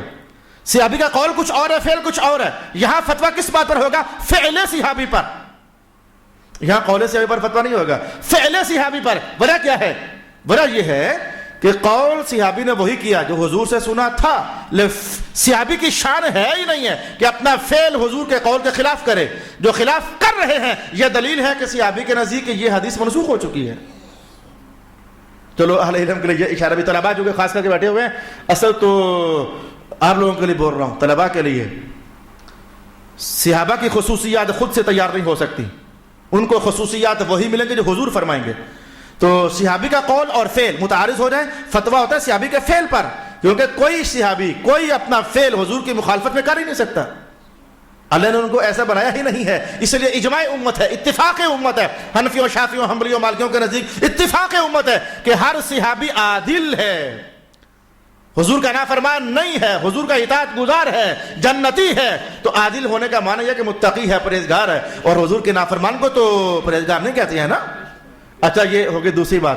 اب آؤ تیسری بات جو طلباء کے لیے خاص کر کے نہیں ہوگی. ایک صحابی قول کچھ اور کر رہے ہیں اور عقیدہ کچھ اور بیان کر رہے ہیں اپنا. ایک صحابی قول کچھ اور کر رہے ہیں، عقیدہ کچھ اور بیان کر رہے ہیں. تو پتہ ہے جواب کیا ہے؟ یہ جواب سب کے لیے نیا ہے. اس مجلس میں جو میرے پیارے علماء تشریف فرما ہے، جو پچھلی کلاس کے ہیں اور جو اس سے پچھلی کلاس میں بھی فارغ ہوئے تھے، وہ تشریف فرما ہے، وہ بھی اس بات کو جان لیں کہ اگر صحابی کا قول کچھ اور ہے اور عقیدہ کچھ اور ہے تو پتہ فتویٰ کس بات پر ہوتا ہے؟ صحابی کے عقیدے پر. اور وہ جو قول ہوتا ہے اس میں تعویل کرنا واجب ہوتا ہے. یہ بالکل نیا علم ہے سب طلباء کے لیے. صحابی کا قول کچھ اور ہے. مجھے اس وقت یہ غرض نہیں رہی کہ میں درس قرآن میں بیٹھا ہوا تو ریکارڈنگ ہو رہی ہے، کیا ہو رہا ہے. میں کہہ رہا ہوں کہ طلباء اس بات کو سمجھ جائیں، خاص کر کے طلباء اس بات کو سمجھ جائیں. رسول کا قول اور فعل متعارض، فتویٰ قول رسول پر. صحابی کا قول اور فعل متعارض، فتویٰ فعل صحابی پر. اور اگر تیسرا آپشن، تیسرا شعبہ، صحابی کا قول کوئی اور ہو اور عقیدہ کچھ اور ہو تو فتویٰ عقیدے پر ہوتا ہے، قول پر نہیں ہوتا. قول میں تعویل کرنا واجب ہوتا ہے. یہ ہے اصول. اب میں آؤ جواب دیتا ہوں اس کہی ہوئی بات کا. جناب عائشہ کہتی ہے کہ علم غیب اگر کوئی کہے کہ حضور کے پاس تھا تو یہ اس نے افتراء بازی کی ہے. نہیں تھا. یہ قول عائشہ ہو گیا، یہ قول عائشہ ہے، یہ قول عائشہ ہے. جناب عائشہ کا عقیدہ کیا ہے؟ اور بتاتا ہوں عقیدہ کیا ہے. اور عقیدہ بیان کرنے کے لیے متن ساتھ اٹھا کر لایا. آج میں کہیں زبان کلام میں غلطی نہ ہو جائے. عقیدہ بیان کرنے کے لیے متن ساتھ اٹھا کر لایا. قول عائشہ، اگر تمہیں کوئی کہے کہ حضور کے پاس علم غیب تھا تو جھوٹ بول رہا ہے. عقیدہ عائشہ کیا ہے؟ اب متن کے الفاظ پڑھتا ہوں، دلچسپ ہے. قالت عائشہ رضی اللہ تعالی عنہ بین رسول اللہ صلی اللہ علیہ وسلم فی حجری فی لیلۃ ضاحیۃ. ایک چاندنی رات حضور میرے گھر تشریف فرما تھے. کہ قلت یا رسول اللہ، چونکہ چاند تھا تو بڑا نظارہ تھا، میری نظر آسمان پر گئی نا، چاند ستارے نظر آئے. میں نے سوال کر دیا، سب سے لائق اسٹوڈنٹ تھی نا، تو میں نے سوال کر دیا هل يكون لأحد من الحسنات عدد نجوم السماء یا رسول اللہ. یا رسول اللہ، کیا جتنے آسمان کے ستارے ہیں تو آپ کی امت میں سے کسی کی اتنی نیکیاں ہیں؟ کیا جتنی آسمان پر ستارے ہیں اتنی آپ کی امت میں سے کسی کی نیکیاں ہیں؟ عقیدہ عائشہ آپ کو بیان کرنے لگا ہوں. جناب عائشہ کو پتہ تھا. اچھا حضور نے کہا نعم، ہاں ہیں، ہاں ہیں. 7 نام بیان کر دیا. عمر میری عمر کی ہیں, میرے عمر کی ہیں. اچھا میں ذرا حدیث پوری کر لوں, کہیں وہ مطلب رہ نہ جائے, میں حدیث پوری کر لوں. تو جناب عائشہ نے کہا وَأَيْنَ حَسَنَاتُ أَبِي بَكْرٍ یا رسول اللہ. تو یا رسول اللہ پھر میرے ابا جی کی نیکیاں کدھر گئی؟ کیا وہ آسمان کے ستاروں کے برابر نہیں ہے یا رسول اللہ؟ میرے حضور نے کیا جملہ فرمایا, عائشہ جو تیرے ابا جی کا معاملہ ہے وہ معاملہ ہی علیحدہ ہے. تو نے سوال کیا تھا کہ ستاروں برابر کس کی ہیں, میں نے وہ جواب دیا ہے. تیرا سوال یہ تھا, میں نے اسی کا جواب دینا. تیرا سوال یہ تھا کہ آسمان کے ستاروں برابر. جہاں تک معاملہ تیرے ابا جی کا ہے تو ان کی ایک نیکی ایک طرف اور جناب عمر کی ساری نیکیاں ایک طرف, تو یہ معاملہ برابر کا ہے. تیرا ابا جی کا معاملہ اس سے بہت آگے ہے. جو تیرا سوال تھا میں نے اس کا جواب دیا ہے. اچھا, قال انما جميع حسنات عمر كحسنات واحدة من حسنات ابي بکر. آپ نے فرمایا کہ یہ مشکات المصابیح کی حدیث ہے. مشکات اعلی حضرت دورہ حدیث پڑھاتے ہی مشکات المصابیح ہوتے تھے. یہ مشکات المصابیح کا مطلب میں نے آپ کو سنایا ہے. تو جہاں تک آپ کے ابا جی کا معاملہ ہے, آپ کے ابا جی کی ایک نیکی اور جناب عمر کی ساری نیکیاں, یہ معاملہ برابر کا ہے. مانا کیا تھا کہ تیرے ابا جی تو ان ستاروں کے عدد سے بہت آگے ہیں, بہت آگے ہیں. چونکہ سوال ہوئے تھے یہ 2, تو حضور نے 2 کا جواب دیا. باقی پھر کون کس سے اور کتنا آگے ہے یہ میرے حضور ہی کو پتہ ہے. کہیں اور مقام پر حضور نے بیان بھی کیا ہوگا, مطلب میں نے پڑھ کر سنا دیا. آپ دیکھو بھائی, یہ حدیث سمجھاؤں آپ کو. جناب عائشہ کا عقیدہ کیا تھا؟ شاہ جی اس وقت جتنے پیسے میری جیب میں ہیں آپ کی جیب میں ہیں. آپ کا پہلا سوال کیا ہوگا؟ استاد جی آپ کی جیب میں کتنے ہیں, تاکہ میں چیک کر کے بتاؤں کہ پھر اتنے ہیں میرے پاس کہ نہیں. جتنی عمر ان کی ہے آپ کی ہے, آپ پہلا سوال کرو گے ان کی عمر کتنی ہے, تاکہ مجھے پتا چلے تو پھر بتاؤں کہ جی میری بھی اتنی ہے کہ نہیں. اچھا بھائی, جتنے, چلو میں دنیا کی بات کریں, جتنے بنگلے پلاٹ اس نوجوان کے ہیں آپ کے ہیں. آپ کو پہلے بتاؤ تو صحیح وہ کتنے ہیں, مجھے تو پتا ہے کہ وہ کتنے ہیں. پہلے مجھے ان کے بنگلے پتا چلے کہ 3 ہیں, تو پھر میں اپنے چیک کروں, ہاں میرے بھی 3 ہیں, ہاں جی برابر ہیں. تو دونوں کے بنگلوں کا پتہ ہونا ضروری ہے. اچھا جی دیکھو میری جیب میں کتنے پیسے ہیں, شاہ جی آپ کی جیب میں ہیں, تو آپ کو پہلے پتہ ہونا چاہیے میری جیب میں کتنے ہیں, پھر آپ کو یہ پتہ ہونا چاہیے آپ کی جیب میں کتنے ہیں, پھر کہو گے ہاں جی ہیں. اگر میری جیب میں کتنے پیسے ہیں یہ پتہ نہیں, جواب نہیں دے سکتے آپ. آپ کی جیب میں کتنے پیسے ہیں, جتنا درود و سلام, کچھ مذہبی مثال کر لیتے ہیں یار, پیسوں پر پلاٹوں کی بات کر رہے ہیں, کچھ مذہبی بات کرتے ہیں. قاضی عزیز صاحب جتنا درود و سلام حاجی کون, حاجی وقار صاحب نے کل پڑھا ہے اتنا پڑھا ہے آپ نے. اگر استاد جی مجھے کیا پتا, مجھے بتاؤ انہوں نے کل کتنی بار پڑھا تھا, تو پھر میں دیکھوں اپنے آپ کو میں نے کتنی بار پڑھا تھا. تو ان کا عدد بھی معلوم ہونا چاہیے پھر جواب دے سکو گے. اپنا عدد بھی معلوم ہونا چاہیے پھر جواب دے سکو گے. اگر بات سمجھ آ رہی ہے تو پھر سمجھیں. اس شب برات کو جتنے سپارے اس فلاں بھائی نے پڑھے تھے آپ نے پڑھے تھے, پہلے آپ کو پتا ہونا چاہیے کہ ان میں کتنے پڑھے تھے, تاکہ پھر آپ کہہ سکو میں نے اتنے پڑھے تھے, انہوں نے اتنے, ہاں جی پڑھے تھے یا ہاں جی نہیں پڑھے تھے. جناب عائشہ کو پتہ ہے کہ میں جو حضور سے پوچھ رہی ہوں نا, حضور جتنے ستارے ہیں اتنی نیکیاں کسی کی ہیں, حضور کو پتہ ہے کہ ستارے کتنے ہیں. اور میں نے حضور کا جواب دینا, ہاں عمر کی, سمجھ آ گیا نا کہ مجھے پتہ ہے, محمد کو پتہ ہے ستارے بھی کتنے ہیں, عمر کی نیکیاں بھی کتنی ہیں. میں نے ملایا تو برابر نکلی, عمر ہے وہ. ستاروں کا پتہ ہونا ضروری ہے. اگر حضور کو ستاروں کا پتہ نہ ہوتا نا تو حضور جواب نہ دیتے, کہتے عائشہ مجھے پتہ نہیں اب ستارے کتنے ہیں, تو میں کیا جواب دوں گا کس کی اتنی ہے. آپ نے یہ جواب ہی نہیں کہا عمر کی ہیں. مانا کیا تھا کہ سمجھ آ رہی ہے کہ مجھے ستاروں کا بھی پتہ ہے اور مجھے جناب عمر کی نیکیوں کا بھی پتہ ہے کتنی کتنی ہے. لاکھ ہے کہ 2 لاکھ ہے کہ 3 لاکھ ہے. یہ سوال جناب عائشہ نے کیوں کیا تھا؟ انہیں پتا تھا کہ حضور ہی یہ بات بتا سکتے ہیں ستارے کتنے ہیں, عمر کی نیکیاں کتنی ہیں. عقیدہ محسوس ہوا. وہ ایک شعر آج کل مجھے کسی نے بتایا کہ جب بندے بولتے ہیں تو پتہ لگ جاتا ہے کہ ان کا نسب نامہ کیا ہے. وہ شعر پورا یہ نہیں ہے, شعر آتے جو مجھے نہ ہوئے. وہ ادھر آ کے پڑھ یار, وہ اس میں میرا مقصد ہے, ادھر آ کر پڑھ. آجا کیا پڑھ ذرا, ان کو سنا کیا مسئلہ سے شعر ہے. میں نہیں مانتا کاغذ پہ لکھا شجرہ نسب, میں نہیں مانتا کاغذ پہ لکھا شجرہ نسب. پھر بات کرنے سے قبیلے کا پتہ چلتا ہے. بات کرو تو قبیلے کا پتہ چل جاتا ہے بندہ ہے کدھر کا. ویسے میں شجرہ نسب نہیں مانتا, باتوں سے سمجھ آتی ہے بندہ کس قبیلے کا ہے. صلی اللہ علیہ حبیبہ محمد وعلی آلہ واصحابہ اجمعین. کل اس شعر کے مقاصد میں چھوڑتا ہوں, پر اللہ کی محبت کی خاطر نہیں بولتا, اس شعر پر نہیں بولتا, چپ رہتا ہوں اس شعر پر. تو واپس آ رہی ہے, جناب عائشہ کو پتہ ہے کہ یہ جواب صرف حضور ہی دے سکتے ہیں, انہی سے پوچھوں گی تو وہی دے سکتے ہیں کہ ستاروں کا عدد کیا ہے اور کس کی نیکیاں اس کے برابر ہیں. اب آؤ نتیجہ سمیٹتے ہیں. قول عائشہ اگر تمہیں کوئی کہے کہ حضور علم الغیب جانتے ہیں تو یہ جھوٹ ہے. عقیدہ کیا ہے کہ جانتی ہیں کہ حضور ہی کو پتہ ہے کہ ستارے کتنے ہیں اور کس کی نیکیاں کتنی ہیں.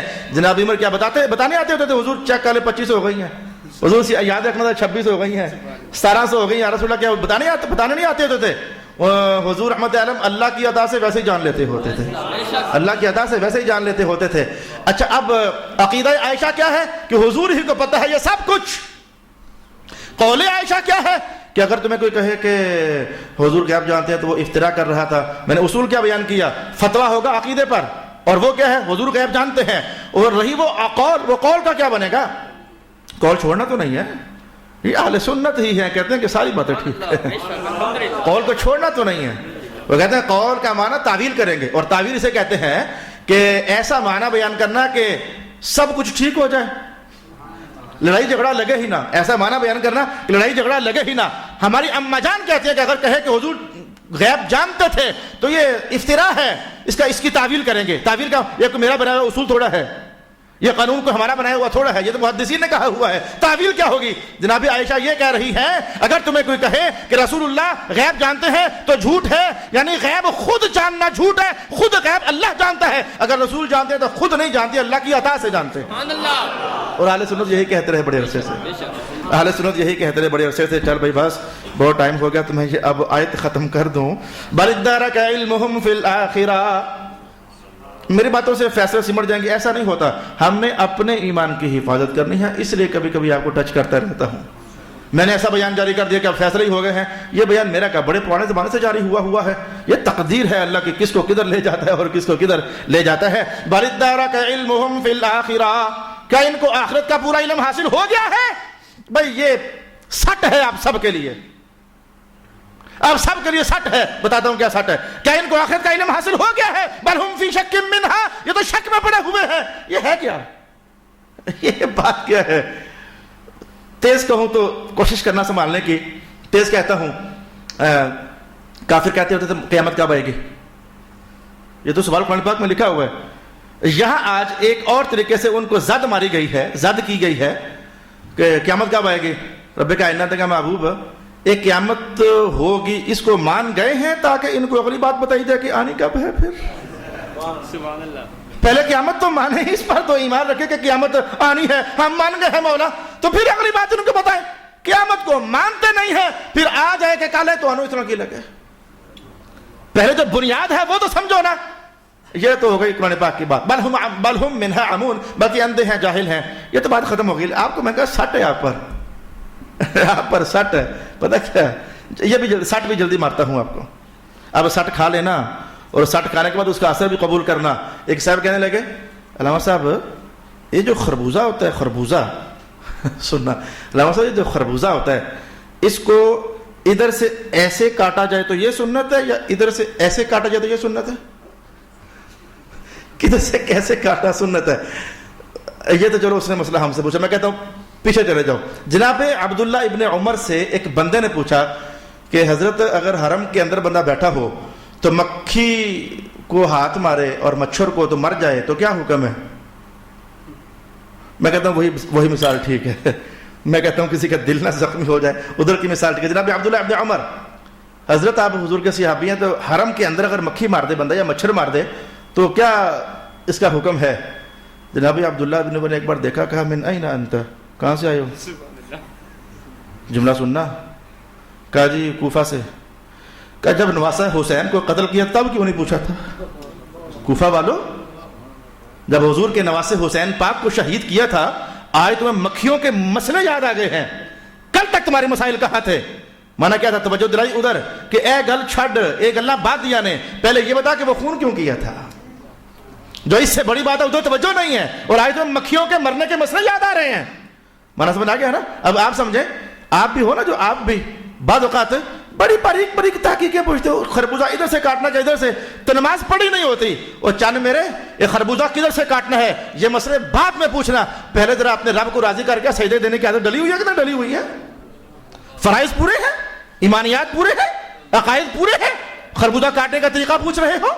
میں کہتا ہوں کہ یہ بعض اوقات آپ بالکل مختصر باتوں پر آ کر الجھتے ہو, الجھاتے ہو, اور جبکہ بڑے بڑے معاملات تمہارے سر پر چڑھے ہوتے ہیں تمہارے پر نمازیں فرض وہ پڑھی نہیں ہوتی, روزے چھوڑ رہے ہوتے ہو, حج تم پر لازم ہوتے ہیں کیے نہیں ہوتے, زکات میں ڈنڈیاں مار رہے ہوتے ہو, اور پوچھ یہ رہے ہوتے ہو کہ دھوپ میں سجے پاسے چلنا سنت ہے کہ کھوے پاسے چلنا سنت ہے. لا حول ولا قوت الا باللہ العلی العظیم. اس دستک کو سمجھو یار. اچھا قیامت کا علم ہے, قیامت کو مانتے نہیں ہیں, تو آنی کب ہے یہ سوال کر رہے ہیں. بل ہم منہا عمون, اندھے نہ ہوں تو کہیں کہ جھڑک پڑ گئی ان کو, اندھے نہ ہوں تو کہیں کہ آنی کب ہے, یہ بات پوچھ رہے ہیں. پہلے تو یہ پوچھو کہ ایمان بھی قبول کر چکے ہو قیامت کے آنے پر یا نہیں. صدق اللہ مولانا العظیم. بسم اللہ الرحمن